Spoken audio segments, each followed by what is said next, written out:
Merhaba arkadaşlar, örgü kanalıma hoş geldiniz. Hem kız hem erkek bebekler için yapabileceğiniz örgüsü çok kolay tığ işi bebek yeleği yaptım. Bugün bunun anlatımını sizlerle paylaşmak istiyorum. Ben sarı ve beyaz renk ile bu yeleği yaptım arkadaşlar. Siz istediğiniz renk iplikler ile bu yelek örgüsünü yapabilirsiniz. Yelek örgüsüne yakadan zincir yaparak başlıyoruz. Ben bugün yelek anlatımını 6 aylık bebek ölçüsünde yapıyorum. 3-6 aylık bebeğe çok rahat olabilecek bir yelek. Bebeğiniz çok kilolu olmazsa 1 yaşına kadar kullanabilir arkadaşlar. 2 renkli kullandım dedim. Bak, modelli bölümü sarı renkli yaptım ve beyaz renkli modeller de yaptım arkadaşlar. Açık olarak da görelim yeleğin örgüsünü. Bak, yakasına 3 tane düğme yaptım. Bebeğe giydirip çıkarması kolay.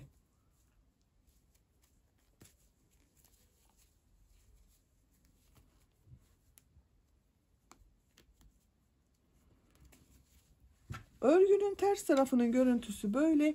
Açık olarak da bak, arka görüntüsü böyle arkadaşlar. Yelek örgüsünde iplik olarak beyaz ve sarı renkli iplik kullandığımı söyledim. Bak, bu şekilde 2 renkli iplik kullandım. Siz bu yelek örgüsünde istediğiniz marka iplik ve renkleri kullanabilirsiniz. Hangi iplik markasını bulabiliyorsanız o iplik ile örebilirsiniz arkadaşlar. Tığ olarak 5 numara 3 milimetre tığ kullandım.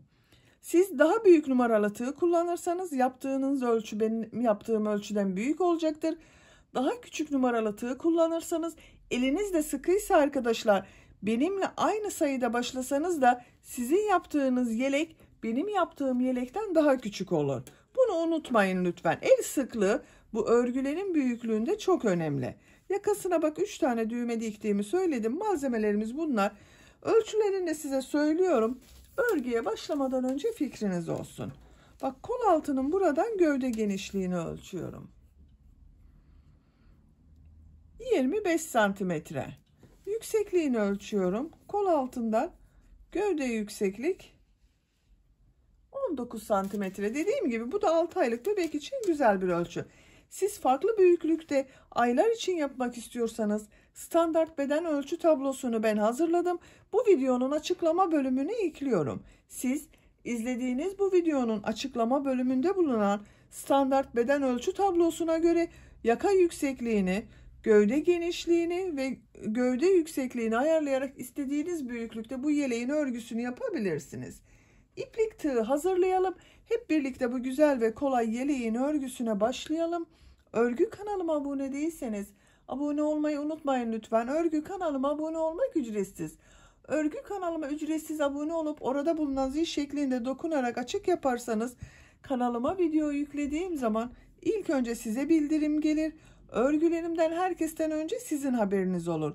İzlediğiniz videolarıma beğeni ve yorumlarınızı da yaparsanız çok sevinirim arkadaşlar. Hepinize kolay gelsin. İyi çalışmalar.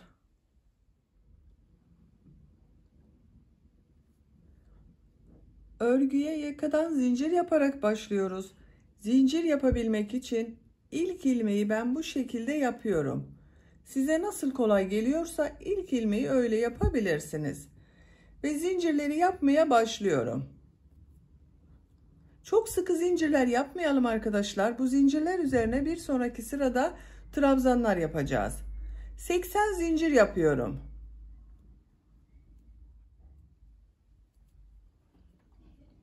...80 zinciri yaptım. Çok sıkı zincir yapmadım, bakın arkadaşlar, gördüğünüz gibi. Bu 80 zincirin kaç santimetre olduğunu da ölçüyorum.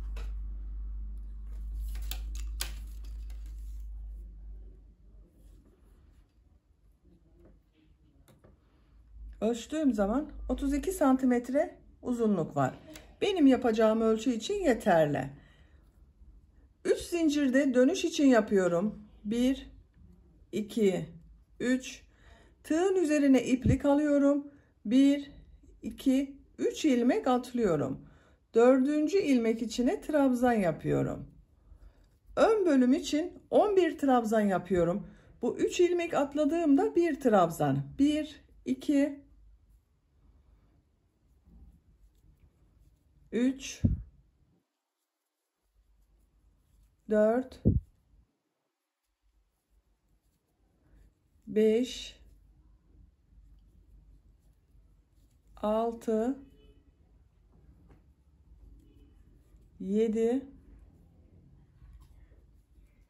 8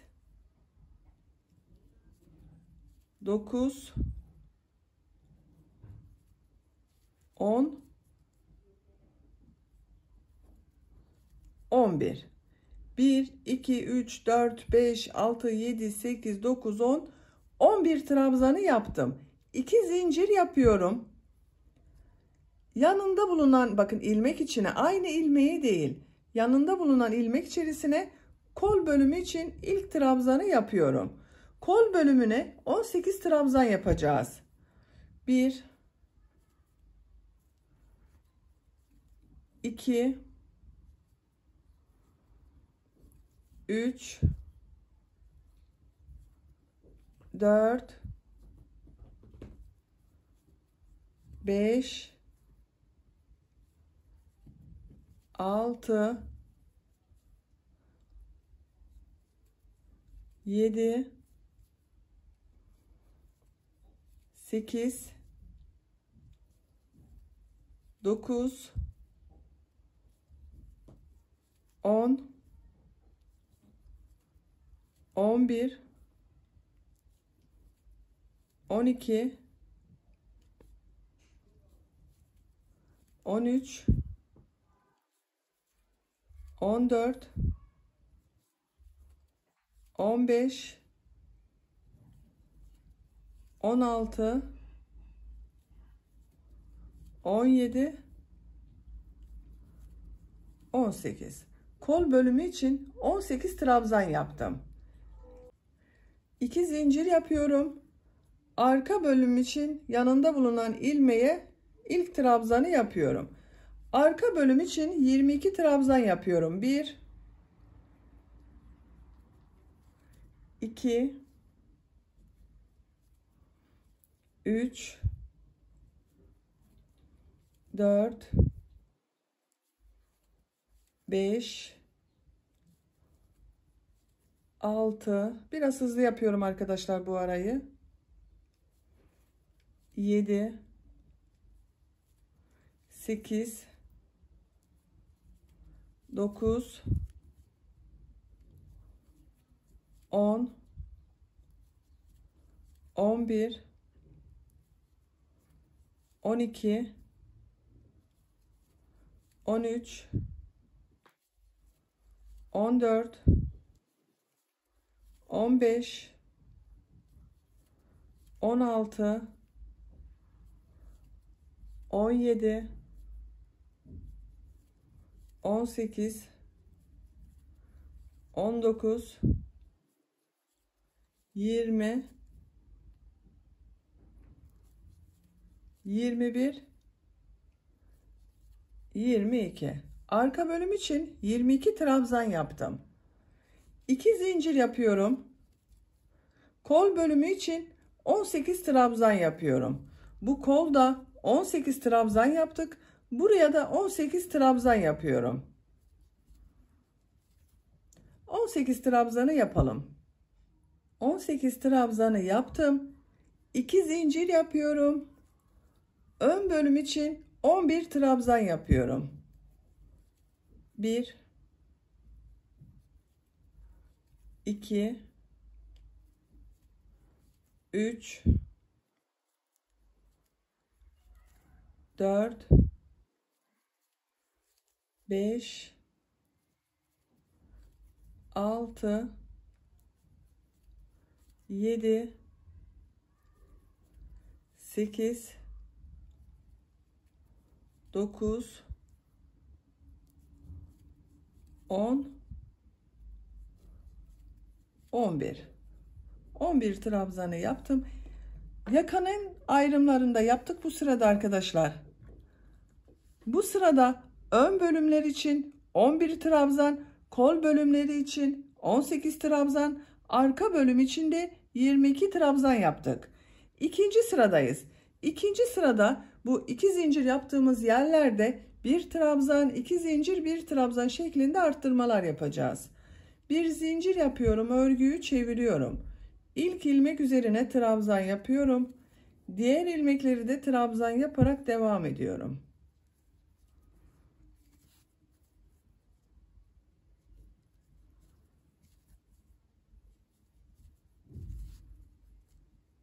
Her ilmek üzerine bir trabzan yapıyoruz.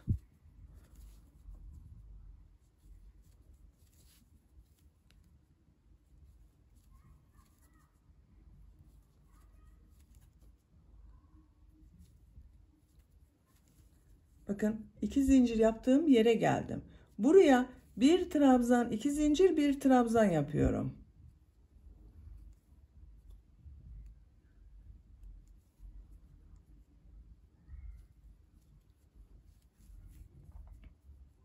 Bir trabzan, 2 zincir, bir trabzan şeklinde arttırmayı yaptık.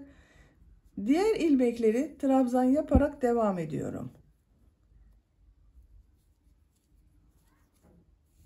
Arttırma yapacağımız buraya kadar devam edelim. Arttırma yapacağımız yere kadar trabzanları yaptım. Bu arttırma yerine de bir trabzan, 2 zincir, bir trabzan yapıyorum.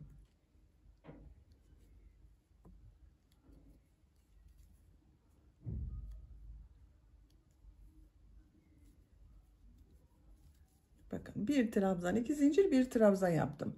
Bu bir trabzanın birisi kol bölümü için, bir diğeri arka bölüm için oldu.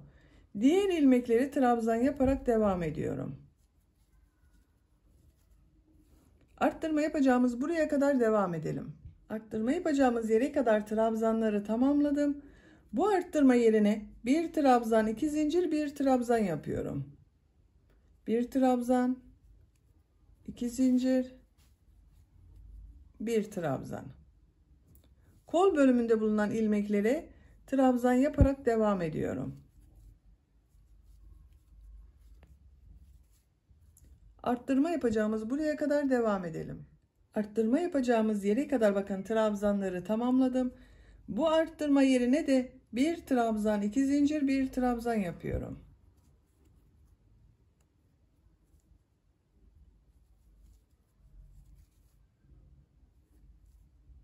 İlmeklere trabzan yaparak devam ediyorum.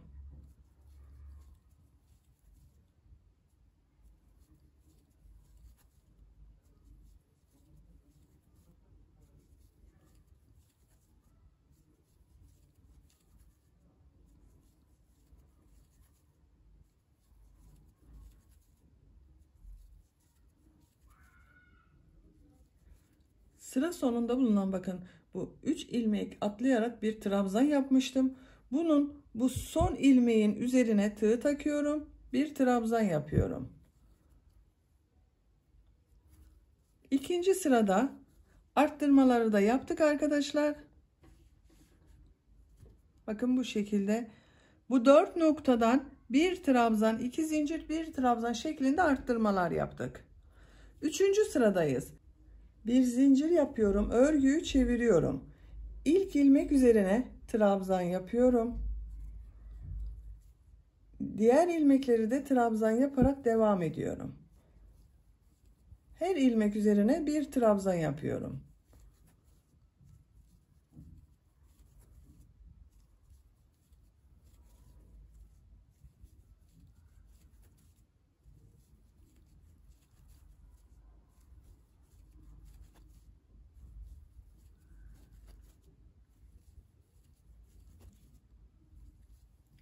Arttırma yapacağım yere kadar bakın trabzanları yaptım.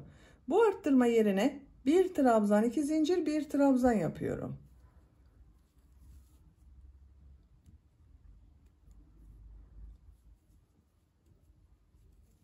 Bir trabzan, 2 zincir, bir trabzan yaptım. Diğer ilmeklere trabzan yaparak devam ediyorum. Bakın arttırma yerine bir trabzan, 2 zincir, bir trabzan yapıyoruz. 11 trabzan ile başladık. İkinci sırada 12 trabzan oldu. Üçüncü sırada 13 trabzan oldu. Sayalım isterseniz bakın 1, 2, 3, 4, 5, 6, 7, 8, 9, 10, 11, 12, 13.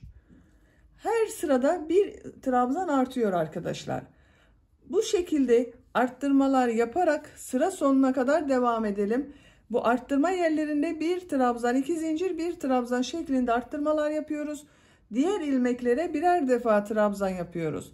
Sıra sonuna kadar tamamlayalım. 3. sırada her ilmek üzerine birer defa trabzan yaptım. Bu arttırma yerlerinde de bir trabzan, 2 zincir, bir trabzan şeklinde arttırmalar yaparak sıra sonuna kadar tamamladım. Bakın arkadaşlar. Görüntüsü böyle. 4. sıradayız. Bir zincir yapıyorum. Örgüyü çeviriyorum. İlk ilmek üzerine trabzan yapıyorum. Diğer ilmekleri de trabzan yaparak devam ediyorum. Arttırma yapacağımız buraya kadar devam edelim. Arttırma yapacağımız yere kadar trabzanları tamamladım. Bu arttırma yerine bir trabzan, 2 zincir, bir trabzan yapıyorum.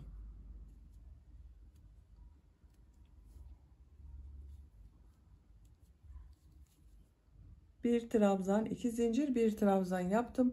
Diğer ilmekleri trabzan yaparak devam ediyorum. Bakın. Robanın örgüsü artık bu şekilde devam edecek. Bu 4 noktadan arttırmalar yaparak sıra sonuna kadar devam edelim. Bir zincir yapıp geriye dönelim. Arttırmalar yaparak robanın örgüsüne devam edelim. Bakın. Şöyle. Katladığımız zaman görüntüsü böyle görünüyor. Yaka görüntüsü böyle oluyor. Yapacak olduğunuz bebeğinizin büyüklüğüne göre bu 4 noktadan bir trabzan, 2 zincir, bir trabzan şeklinde arttırmalar yapalım.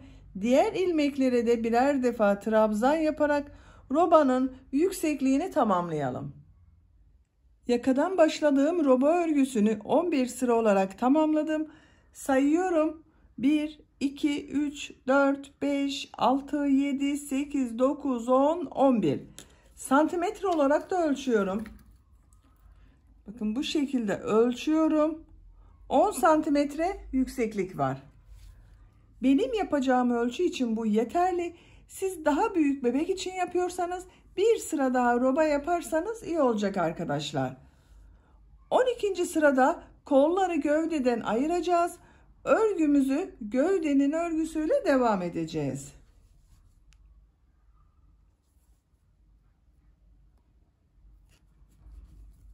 Bir zincir yapıyorum. Örgüyü çeviriyorum. İlk ilmek içine trabzan yapıyorum. Diğer ilmekleri de trabzan yaparak devam ediyorum.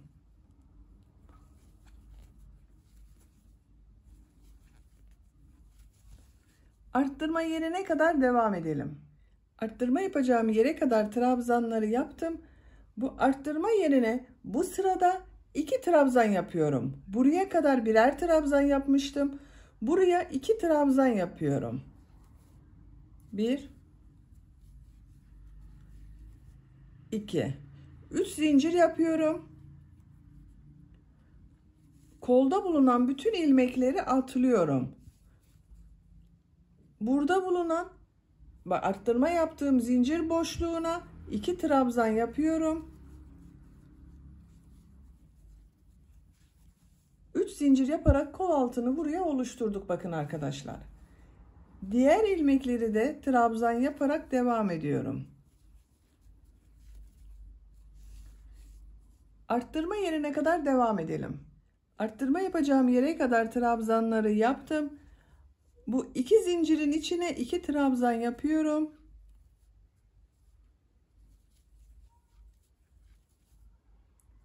Üç zincir yapıyorum. Burada da aynı 3 zincir yaptım kol altında.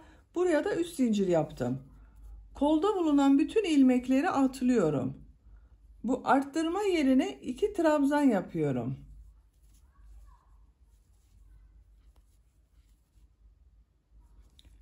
Diğer ilmekleri birer defa trabzan yaparak devam ediyorum.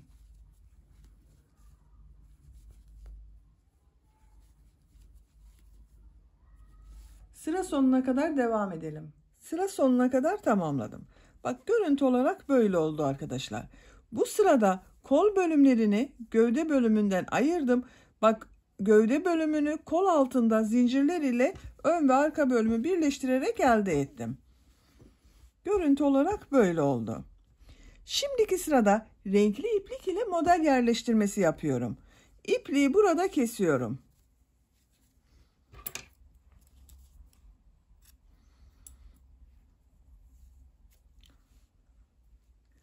Model yerleştirmesine bak şu şekilde örgünün düz tarafından başlıyorum arkadaşlar. Bak buradan belli oluyor. Örgünün düz tarafı burası. Sizin diğer tarafta bittiyse de buradan başlayabilirsiniz. Sarı renkli iplik ile devam ediyorum. Siz istediğiniz renk ipliği kullanabilirsiniz. Bak bu ilk ilmekten sarı renk iplik ile bir ilmek yapıyorum.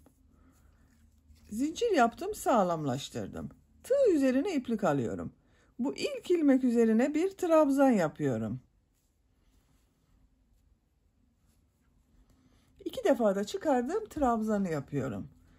Tığ üzerine iplik alıyorum. Bir ilmek atlıyorum. İkinci ilmek içine 3 trabzan yapıyorum. Aynı ilmek içine yapıyoruz.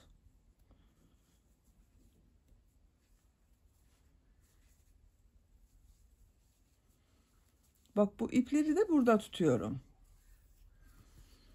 Bak aynı ilmek içine 3 trabzan yaptım. Tığ üzerine iplik alıyorum. Bir ilmek atlıyorum. İkinci ilmek içine 3 trabzan yapıyorum.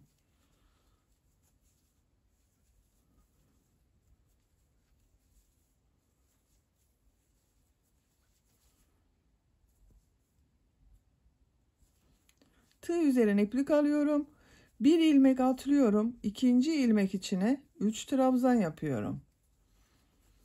Bu sırayı bu şekilde devam ediyoruz.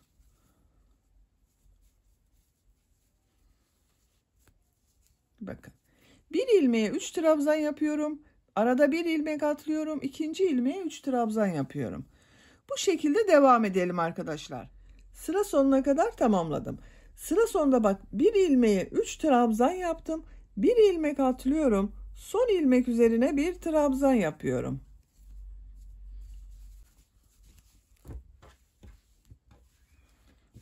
Bak bu şekilde görünüyor.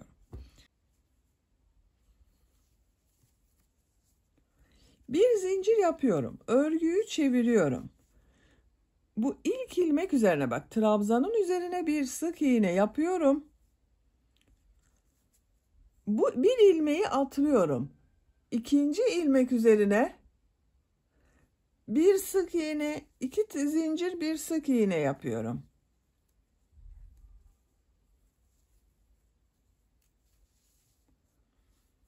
Bak bir ilmek içine bir sık iğne, 2 zincir, bir sık iğne yaptım. 2 ilmek atlıyorum. Üçüncü ilmek üzerine bak burada 3 trabzan yaptım. Ortada bulunan ilmek üzerine bir sık iğne, 2 zincir, bir sık iğne yapıyorum. 2 ilmeği atlıyorum. Bak bu ortada bulunan ilmek üzerine bir sık iğne, 2 zincir, bir sık iğne yapıyorum. 2 ilmek atlıyorum. Bu ilmek üzerine bir sık iğne, 2 zincir, bir sık iğne yapıyorum. Bakın bu şekilde. Bu bir alt sırada 3 trabzan yaptığımızın ortada bulunan ilmek üzerine bir sık iğne, 2 zincir, bir sık iğne yapıyoruz. Diğer modelde de yine aynı şekilde bak bu ortada bulunan ilmek üzerine bir sık iğne, 2 zincir, bir sık iğne yapıyoruz. Görüntü böyle. Sıra sonuna kadar devam edelim. Sıra sonuna kadar tamamladım. Bak sıra sonunda bu bir trabzanın üzerine yine bir sık iğne yapıyorum. Sıra başında sık iğne ile başladım. Sıra sonunda da sık iğne ile bitirdim. Bak düz tarafın görüntüsü böyle. Model bu 2 sıranın tekrarından oluşuyor. Şimdiki sırada yine bu 3 trabzan yaptığımız sırayı yapıyorum. Bir zincir yapıyorum. Örgüyü çeviriyorum. Bak bu ilk ilmek üzerine trabzan yapıyorum.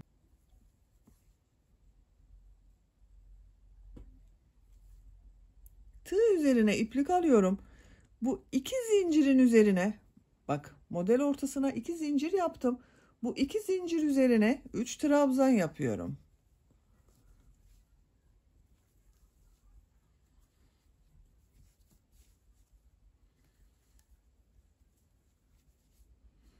Tığ üzerine iplik alıyorum. Diğer 2 zincir üzerine de 3 trabzan yapıyorum.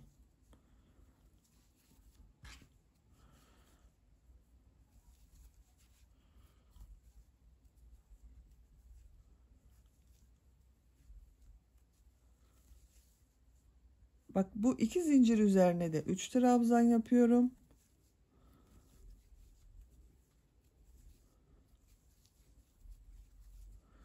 Model bu şekilde görünüyor. Sıra sonuna kadar devam edelim. Sıra sonuna kadar tamamladım. Bak son ilmek üzerine trabzan yapıyorum. Bakın arkadaşlar.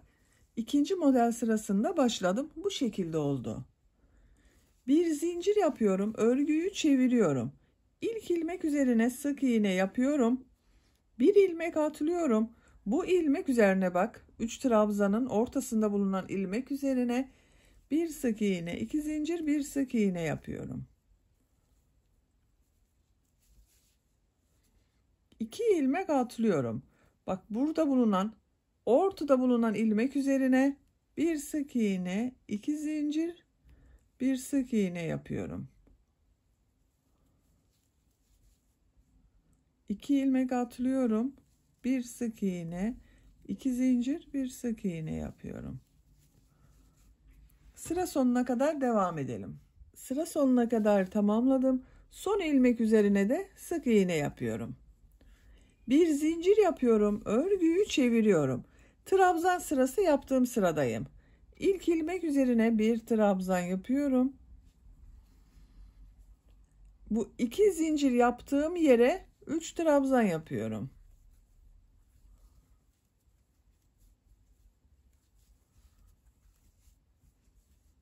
Bak diğer 2 zincir üzerine de 3 trabzan yapıyorum.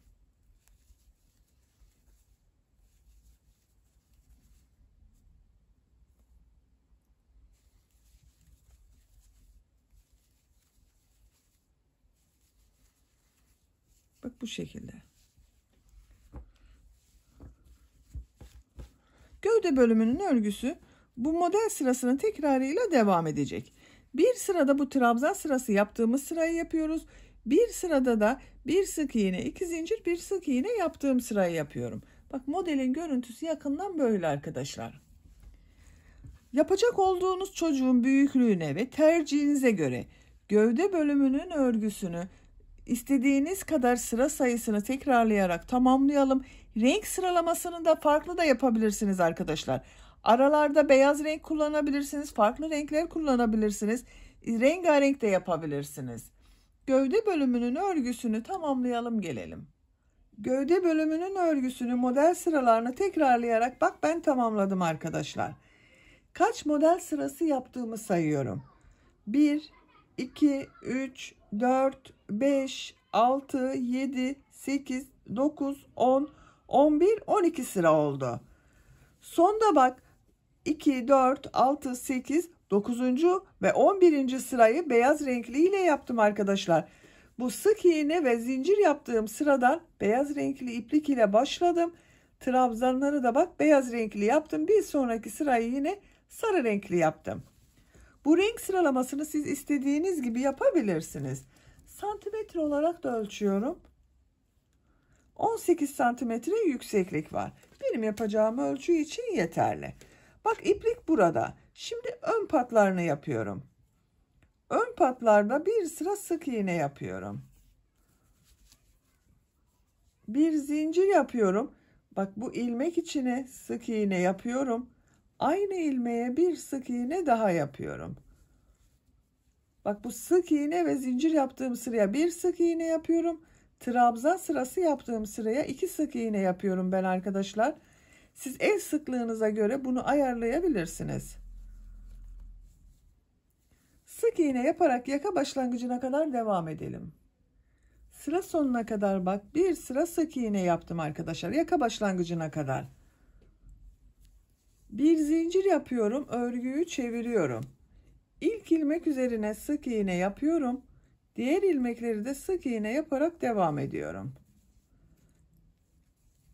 Her ilmek üzerine bir sık iğne yapıyorum. Sıra sonuna kadar devam edelim. Sık iğne yaparak sıra sonuna kadar tamamladım. Bak görüntü böyle oldu.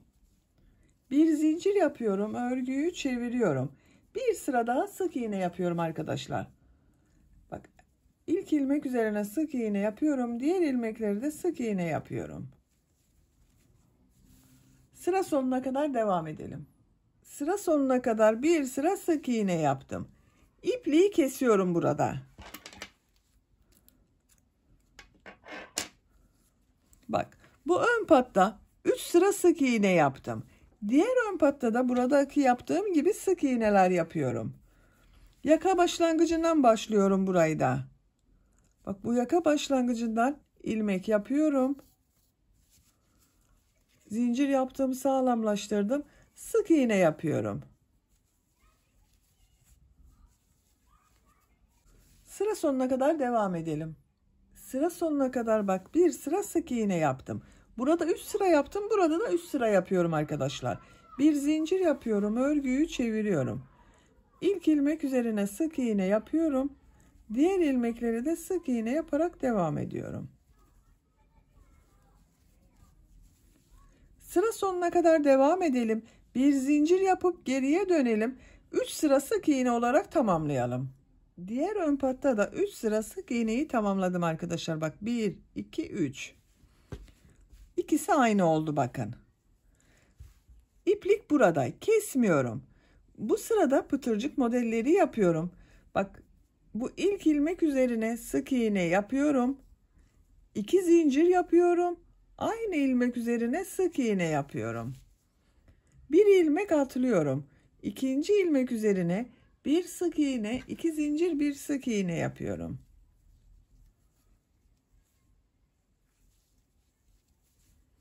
Bir ilmek atlıyorum. İkinci ilmek üzerine bir sık iğne, 2 zincir, bir sık iğne yapıyorum. Bir ilmek atlıyorum. Bir sık iğne, 2 zincir, bir sık iğne yapıyorum. Bak bu şekilde oluyor. Sıra sonuna kadar devam edelim. Pıtırcık modelleri yaparak bak sıra sonuna kadar tamamladım. Görüntü böyle oldu. Bu ön patta da pıtırcık modelleri yaparak devam ediyorum. Burada yaptığım gibi pıtırcık modelleri yapıyorum. Bak bu ilmek üzerine sık iğne yapıyorum. 2 zincir yapıyorum. Aynı ilmek içine sık iğne yapıyorum. Bir ilmek atlıyorum. İkinci ilmek içine bir sık iğne, 2 zincir, bir sık iğne yapıyorum. Bir ilmek atlıyorum. Bir sık iğne, 2 zincir, bir sık iğne yapıyorum. Bak pıtırcık modellerine devam ediyorum. Yakanın buraya ben düğme ilikleri yapıyorum arkadaşlar. Onun için bak buraya kadar beyaz rengi bitirdiğim bu ilmeğe kadar pıtırcık modelleri yaparak devam edelim. Buraya kadar pıtırcık modellerini yaptım. Buraya 3 tane düğme iliği yapıyorum arkadaşlar. Bak birisini buraya hemen yakanın bitirdiğim yere, bir diğerini yaka başlangıcına, üçüncüsünü de ortaya yapıyorum. Bir ilmek atlıyorum. İkinci ilmek içine bir sık iğne yapıyorum. Düğme iliği için 5 zincir yapıyorum. Aynı ilmek içine sık iğne yapıyorum. Bu 5 zinciri 6 zincirde yapabilirsiniz. Bir ilmek atlıyorum. Bir sık iğne, 2 zincir, bir sık iğne yapıyorum.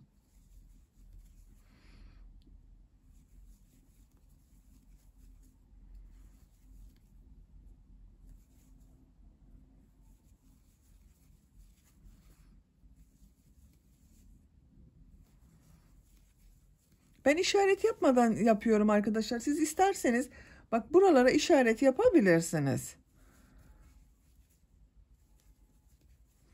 1, 2, 3, 4 pıtırcık yaptım.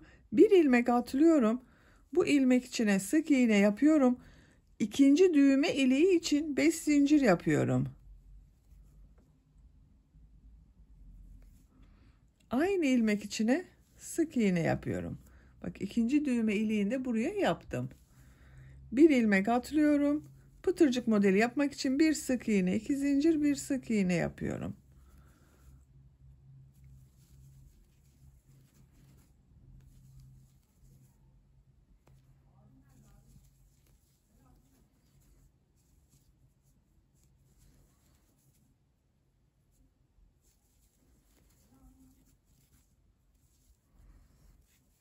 Bak buraya da 1, 2, 3, 4 pıtırcık yaptım. Bu iki düğme iliği arasında aynı sayıda pıtırcık yaparsanız görüntüsü daha güzel olur arkadaşlar. Bak 1, 2, 3, 4. 1, 2, 3, 4. Bir ilmek atlıyorum. Bir sık iğne yapıyorum. Düğme iliği için 5 zincir yapıyorum. Aynı ilmeğe sık iğne yapıyorum.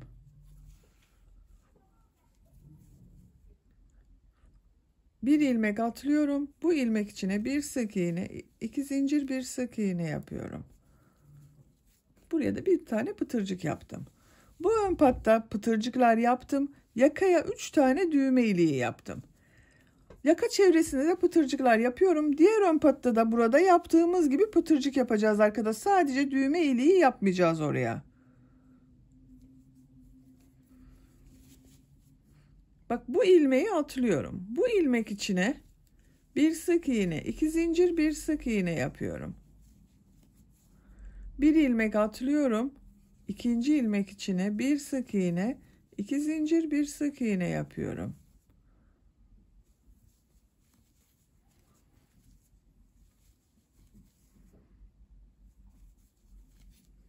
Bakın pıtırcık yapmaya devam ediyorum. Yaka çevresinde pıtırcık modelleri yapalım. Diğer ön patta da pıtırcıklara devam edelim. Buraya kadar tamamlayalım. Pıtırcık modelleri yaparak diğer uç noktaya kadar tamamladım. Son ilmeği bu ilmek ile ilmek kaydırma yaparak bitiriyorum. İpliği kesiyorum.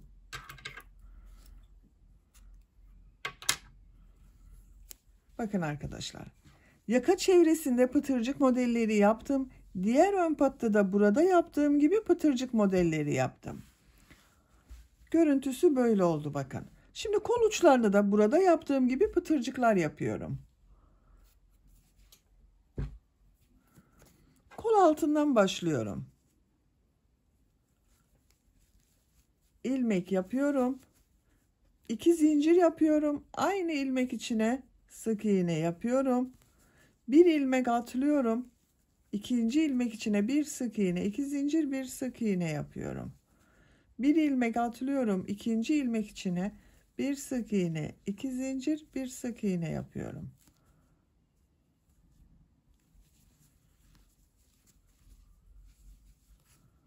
Bu şekilde bak. Sıra sonuna kadar devam edelim. Sıra sonuna kadar pıtırcık modellerini yaptım. Son ilmek ile bak burada başladığım ilk ilmeği ilmek kaydırma yaparak birleştiriyorum. İpliği kesiyorum.